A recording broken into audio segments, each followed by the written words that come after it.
Des partenaires soupçonneux. Éditorial de la Nation du 24 janvier 2025 par Félicien Monnier. Le Conseil fédéral a annoncé pour l'automne la publication d'un grand rapport sur la politique de sécurité de la Confédération.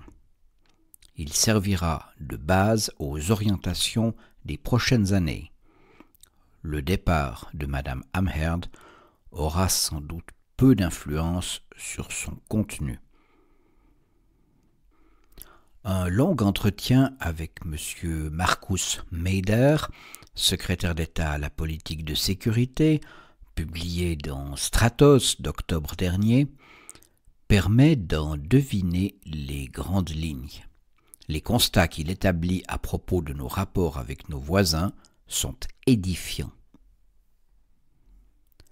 M. Meder affirme que nos voisins et partenaires scrutent attentivement notre comportement et notre attitude. Cela influencera leur prédisposition à coopérer avec la Suisse. Les États limitrophes, l'OTAN et l'UE auraient de la compréhension pour le fait que la Suisse tienne à sa neutralité. Mais celle-ci sera acceptée aussi longtemps qu'il ne s'agit pas d'une neutralité de principe, Gesinnungsneutralität, par laquelle nous ne saurions décider qui est l'agresseur et qui est la victime. Il ajoute : la compréhension de nos partenaires s'arrête au moment où la Suisse empêche d'autres États de soutenir l'Ukraine dans sa défense militaire vitale, existentielle Abwehrkampf. En langage fédéral, comprenons que nos voisins sont prêts à exercer des pressions sur la Suisse et sa neutralité. Outre l'adoption de mesures particulières, ils pourront aller jusqu'à exiger que la Suisse s'aligne sur leur lecture des événements. Beaucoup l'avaient pressenti après l'attaque russe de 2022. Il faut saluer que le secrétaire d'État le mentionne presque clairement dans une publication officielle. Il n'y aurait que peu de compréhension pour la position de la Suisse en matière d'autorisation de réexportation d'armes. La réforme en cours de la loi sur le matériel de guerre est acceptable du point de vue de la neutralité, autant que du maintien de notre industrie de défense. Mais cette réforme fait aussi suite à de virulentes critiques étrangères. Dans quelle mesure avons-nous cédé ?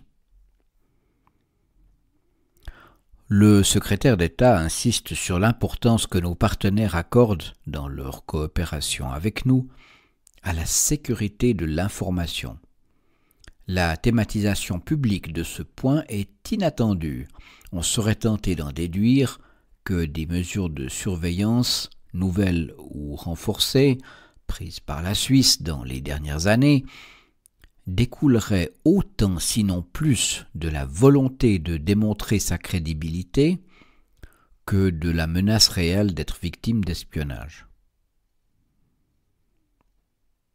À demi-mot, M. Meder fait état d'un durcissement des relations interétatiques en Europe occidentale également. Le contexte sécuritaire, les incertitudes liées à la présidence de Donald Trump, mais aussi l'attitude de la Russie ou de la Chine, inciteraient les pays de notre entourage stratégique à exercer à notre encontre de nouvelles formes de pression, quitte à les accroître.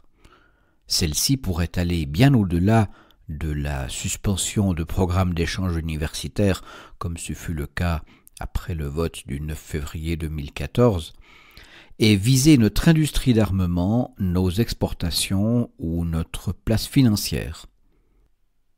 Entre révision de la loi sur le matériel de guerre et sécurité de l'information, ces pressions, parfois en résonance avec les positions de certains parlementaires, ce fut le cas en matière de réexportation d'armes, ont une influence directe sur le fonctionnement de nos institutions et l'orientation de nos politiques. Il faut en être conscient. La réponse réside dans la crédibilité de notre défense et de notre préparation. Reste encore à définir comment et à quel prix. Le DDPS voit actuellement l'augmentation de la coopération militaire internationale comme une manière de compenser la faiblesse de nos budgets. Le dernier numéro de Stratos porte ce message. C'est la réponse du militaire inquiet aux politiques insouciants. Mais cela n'est pas sans risque pour notre neutralité. Il y a comme un paradoxe qui voit des initiatives utiles à notre défense être pernicieuses pour notre diplomatie. Nous y reviendrons. Fin de la lecture de cet éditorial. N'oubliez pas que La Nation apporte chaque 2 semaines de nombreux autres articles intéressants et que si vous n'êtes pas encore abonné, il vous suffit de venir sur notre site internet www.ligue-vaudoise.ch.